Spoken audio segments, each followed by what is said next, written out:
Well, good day, ladies and gentlemen. I do appreciate you joining me. As always, we are going to look at my project Jeep, specifically a parasitic drawdown on the battery.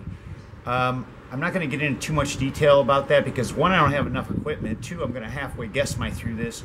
Three, we're going to see if it works. I really don't have a whole lot of choices here. If it's the first time you've ever watched me work on this Jeep before, this is my project Jeep. My neighbor gave me this free vehicle, and I put a budget on it of about $2,000 to get this thing running. We're right at about the $2,000 mark right now. And things I think are going to be, is prepping us well for possible state inspection without having any problems, right, is really the goal here. The usage for the truck is, the way I want to use it is, the beach is about 800 feet that way. We want to use this at the beach specifically, not taking nice cars down there, getting them sandy, salty, dirty, you know, wet bathing suits, the whole bit. So that's the purpose of this vehicle, and that's all it needs to do. But it needs to do that reliably, and we need to have it legally registered. Let's put it that way. In order to diagnose this parasitic power problem, the first thing we have to do is start breaking this thing down on a circuit by circuit basis. This vehicle, I have no manual on it. I am very unfamiliar with Jeeps. Everything I know about a Jeep I've pretty much learned on this one, and that is a bit of a problem, which adds to our diagnostic sort of woes here. So let's take a look at where the underhood fuse block is, then we'll take a look at the one underneath the driver's side. Fuse box number one is on the passenger side underneath the hood, and you can see it's well labeled, so you do have some help there, and then you can get to them really easily. Pretty much everything that you need to know as far as that's concerned is there. The problem is really underneath the driver's side here.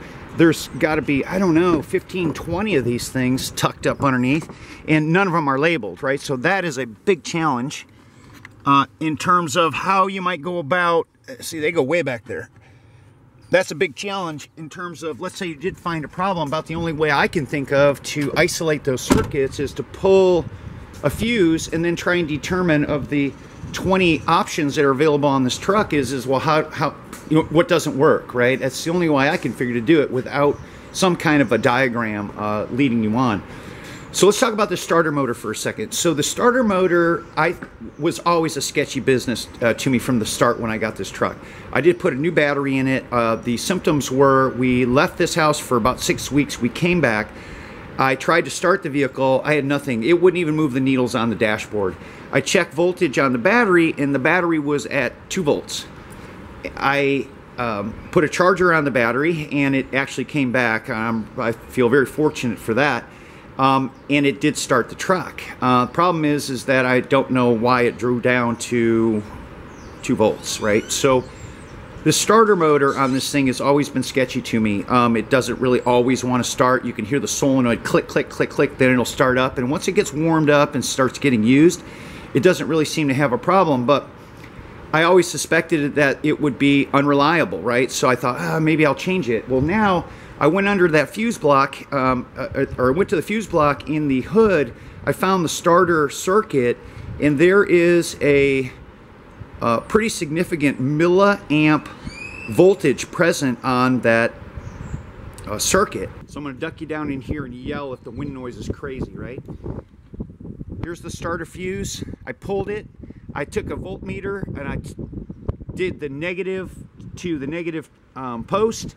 I came back here and I read 250 milliamps DC. 2 reasons to change the starter out. It's unreliable because mechanically it really doesn't seem to work very well. The second one is that what's causing my battery draw. So with that being said, this starter motor isn't going to change itself out, so let's get into it. Battery's been disconnected for a day or two here while I was waiting for the weather to warm up.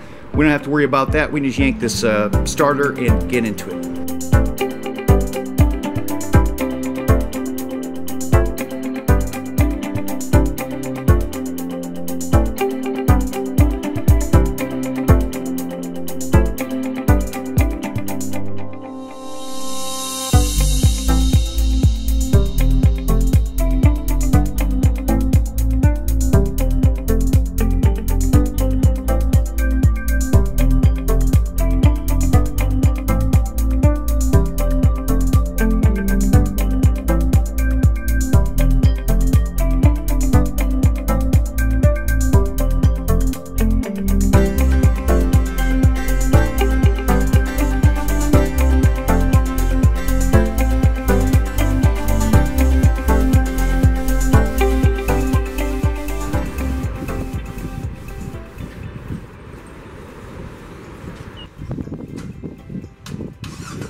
hear it click? Right? That wasn't the starter. That must, I don't know what. I gotta think about this. Initial start, that kind of scared me a little bit, right? That's what the old starter was doing, where it would click.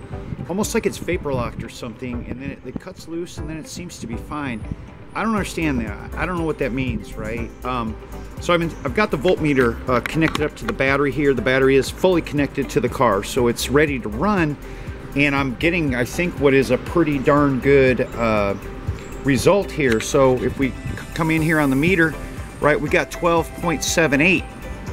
So almost 13 volts on this battery. Yesterday when I was watching it, before I did any of the work, I was trying to diagnose, or I don't know, a couple days ago, it would drop, right? It would start to, like a quarter of a volt in about 45 minutes or so. And I've been standing here watching this thing, and it's holding together. So the only way to really tell is to leave this battery connected to this vehicle, let it sit overnight, you know, maybe a couple nights. I don't really know. It's not ready to drive. It's not even legal, so it's gonna sit. I think we may have a result here. We're gonna know in a day or two.